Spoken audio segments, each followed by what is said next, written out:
We're going to look at running form today. There are a lot of different ways that we can actually run. There's actually forefoot running, which works for some patients, but some it doesn't work for. And then there's the other type of running where we use the heel-toe motion, and that's what we're actually going to talk about today, is the heel-toe motion of running that takes a lot of pressure or force off your body. So with respect to this discussion, we're going to look at each joint in the body and what happens to it with this type of running style. So we will start with the feet and work our way up to the head, neck, and arms. With respect to the feet, when we're running, we're actually supposed to land on our heel and roll forward and toe off on the middle part of our shoe. So when we say toe off, it's not off true toe off. So I'm going to show you, I've actually put some post-it notes on a pair of running shoes, and heel strike would be here.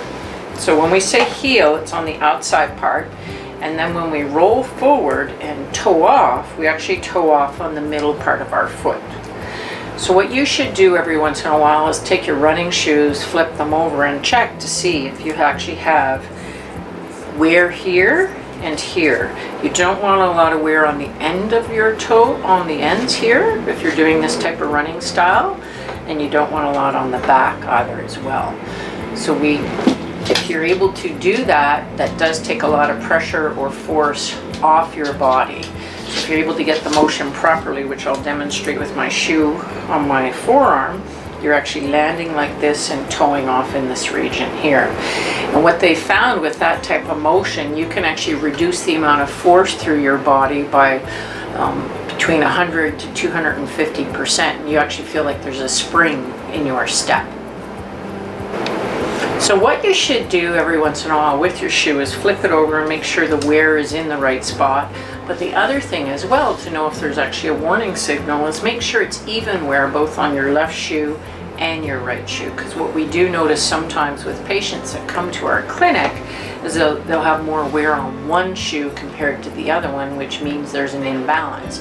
And if there is more wear and you see it, it does transmit a lot more force through that area, and you can cause foot, knee, leg, hip, lower back issues. This picture demonstrates that motion that I'm discussing. We actually have a unit at our office called a foot scanner gait analysis that can show what you do with your foot during the foot motion. And when we land, we're supposed to land on the outside part of the heel, because this is actually a normal gait line, and roll forward and toe off right in here.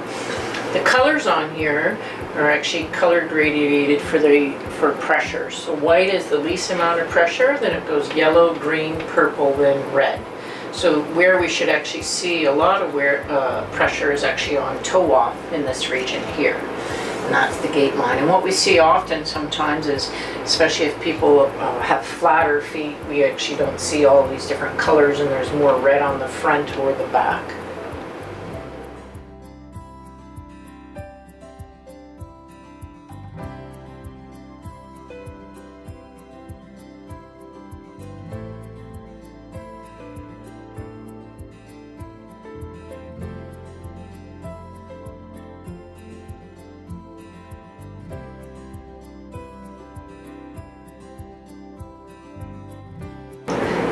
Now what we're going to look at with respect to the feet is how far our feet are apart from each other.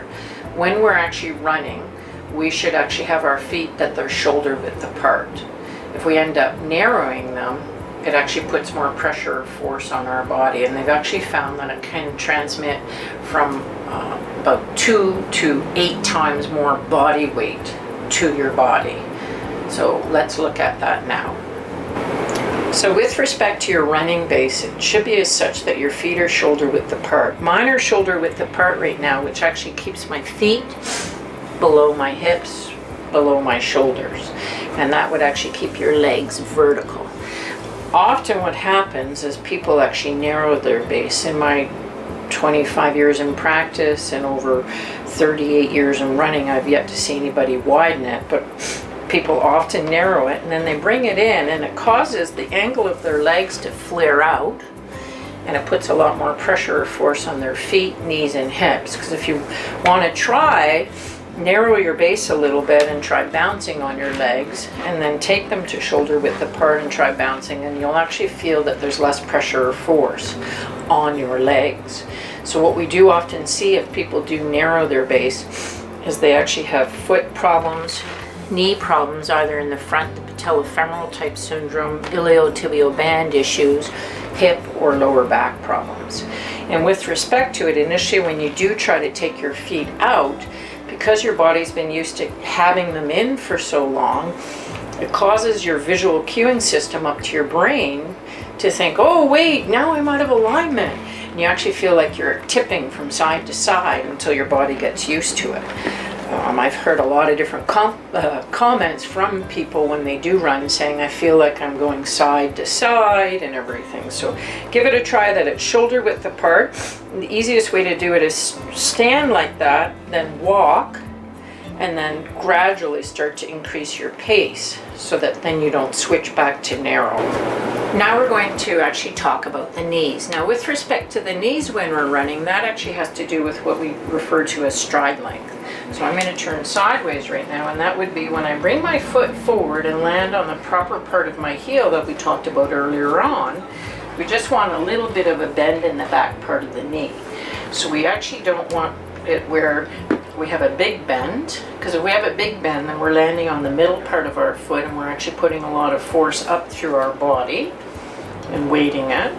And if we don't have a bend and we're locking our leg, we're landing right on the back part of the heel, and that can actually lead to different types of hamstring and knee problems because of the locking motion.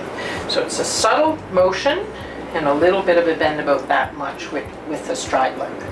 Now with respect to that, people often think of their stride length being associated with changing it with speed. And we shouldn't, when we're running quicker, lengthen our stride to run quicker, because then we're going to actually get different problems by locking our leg like that, compressing our kneecap against our thigh, and overstretching everything here. We should actually keep the same heel motion and go forward. Think of it as a cadence. So if we use the analogy of being on a bike, if I put you on a bike and I ask you to go 90 revolutions per minute, so the number of times one leg went around, and then I actually changed the intensity on the bike that made you actually bike harder, I'd want you to keep the same amount, then you actually have to carry your legs over more. And that's what you do, as if you're running and you speed up or slow down, it's how many times your foot lands on the ground that changes. So if you speed up, it would be landing more in 1 minute. If you slow down, it would land less. So if you want to know if you change your stride length, count that at both your normal speed, a slower speed, and a faster speed. And if you're around the same cadence or revolutions, then you're actually changing your leg to adapt for it, which will cause problems. So now with respect to our running style, we're going to look at the hips and what position they should be in when we're running. Now with respect to the hips, we actually should have them in what's known as neutral alignment, which is what we're talking about with everything else with our body. A neutral alignment would be as such that they're actually straight. The common tendency, again, with runners is we actually see, instead of them being straight like this, people lean like this. I've yet to see anybody run like this. Haven't seen that yet. What happens is if we do lean even just this bit further forward, we actually put a lot of pressure or force on our legs. And the difficulty with that is when I do try to take a stride length, I'm not going to be able to land on my heel properly because I'm actually going to put all the force through the center part of my foot. And the issue with it, if you think about it too, is if you lean forward just to here, we're putting a lot more pressure on our back, which actually can lead to back problems, because just in this position here, when they've actually done studies, I've actually loaded my back by 100%. And if I lean just a little bit further forward, that's 250% more pressure on my spine here. The other issue with it too is we use our hip flexors for running, and if I actually lean forward, I'm shortening them, because if you wanted to try, stand up straight, put your fingers here at the front, and then lean forward, and you'll actually feel how they tighten. So try to keep yourself straight. Now with respect to this, when I do run with patients and I actually get them to stand straight for the first time, again, their visual system is thinking, wow, I'm out of alignment. So what they actually feel like they're doing when they're actually coming from here to here, they actually feel like they're going backward for a period of time because their whole nervous system is thinking, I'm not in the right position because this was their new norm, this was their normal, and now this new normal feels like this until they're actually used to doing it. So try to think of this motion. If you're not quite sure if you do it properly, when you're running, have a look in a window as you're running by to see if you're straight, or put your hands on your hips. When you start, bring yourself forward, walk a bit first, and then run, and that'll keep you up straight. So now we're going to look at the rounded shoulders, and in this day and age, rounded shoulders is actually quite a syndrome with people just generally. So that would actually involve when you're running, your shoulders going forward like this. And when we do that, we do lean our hips forward, we lock our knees, and we're actually weighting on the middle part of our foot instead of actually a heel-toe motion. So if you do round your shoulders forward during the day at work or texting or using an iPad or computers, you very often do it running as well. So what you should try to do is bring your shoulders back. The difficulty with that is that later during the run, when you're getting tired or you're talking to somebody or you're distracted, your shoulders go forward again. So I'm going to show you a trick with respect to how you actually run with your arms. Now normally when we run with our arms, our palms are either facing in or slightly down, which allows our shoulders to naturally come forward a little bit. Now if you want to actually try to work on the shoulder motion while you're running, I'd say for a while, run palms facing up. So if you run palms facing up, it opens you up through here. Now with that, if you do round forward, it does cause you not to get in as much breath while you're running. So try right now something where you round forward, take a deep breath in, and let it all the way out, and then bring your shoulders back, palms up, and take in another breath. And I don't know if you could see that, how it was easier for me to breathe. Now obviously we don't breathe that deep when we're running, but think about it. If you're rounded forward while you're running, you don't get in as much oxygen, so you could feel more tired and fatigued at the end of a run. So I've run with a lot of different patients and with people at the running room and other sports organizations, and when they say that they actually fix this, they can't believe how much more energy they have at the end of it. So let's say you are an office worker. Run palms facing up and it'll open you up while you're running.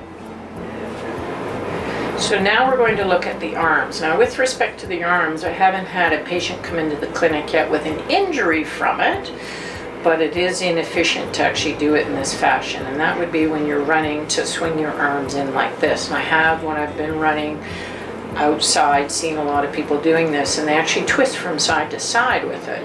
So if you do feel that you're crossing, as we call over, a good way to beat that habit is doing the palms facing up trick, because then it forces your arms to go forward. So we've worked our way today from the feet, through the knees, the hips, through the shoulders, arms, and now we're going to look at the head and the neck. Now with respect to running with our head and our neck, we actually want our head, neck above our shoulders. So with respect to that, if I turn sideways, we don't want it forward like this. And that often happens because of the rounding forward. Now if it does come forward like this, it does place a lot of pressure on your spine, your head, so you could get headaches or migraines, neck problems, upper back problems, and shoulder issues with it. So to make sure that it doesn't go forward like that, do the standing up like this.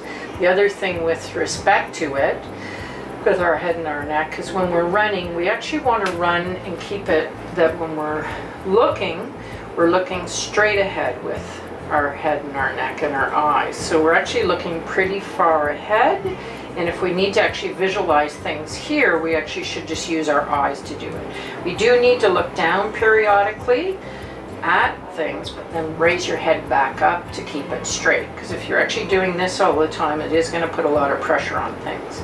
The other thing that does happen is if you are looking down all the time, and this happens often in the winter time when people are thinking of ice and if you're running on trails that you want to look at things here, down here. But the only problem with that is it changes. So try this right now. Look down to where you think you normally look. You have less peripheral vision here than if you're looking up. Because then if you're looking up, you can actually sight things and think, oh, there's a tree stump up there that I actually don't want to trip over and sprain my ankle.